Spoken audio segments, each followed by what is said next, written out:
Ladies and gentlemen, before I introduce the next group, I'd like to read a message from their director.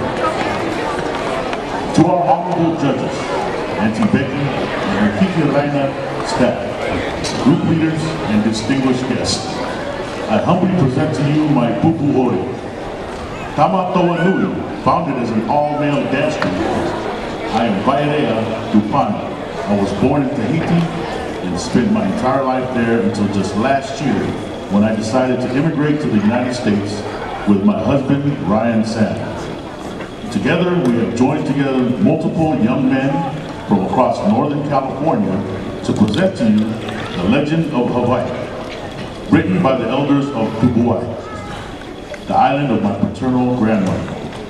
The story tells of Poa and Tane, two men sailing the Pacific and landed in Tahiti.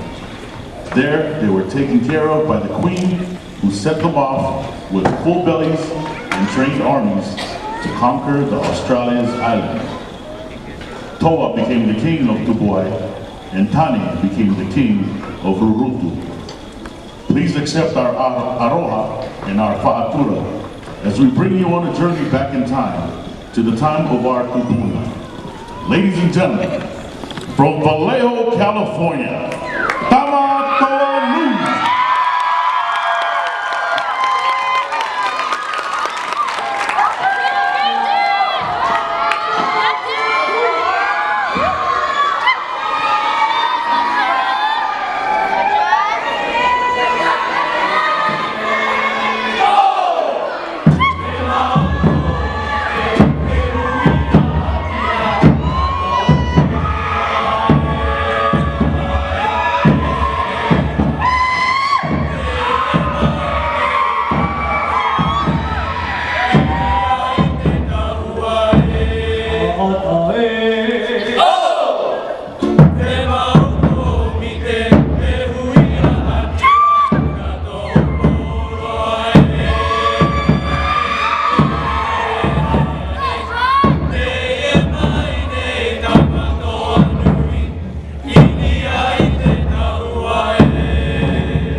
E apari e te o te au tama tui pai ni ni atu. No te whenua tuku ai te a ai. Te whenua ai aia o te kupuna o ta o tāne. E tamari i au no te heiti. E mōku atu au no te whenua tuhaka. Ia mai noa te a ai ngā oki. Nā roku i tatatu reo, e tatatu oki, mauru e i aora.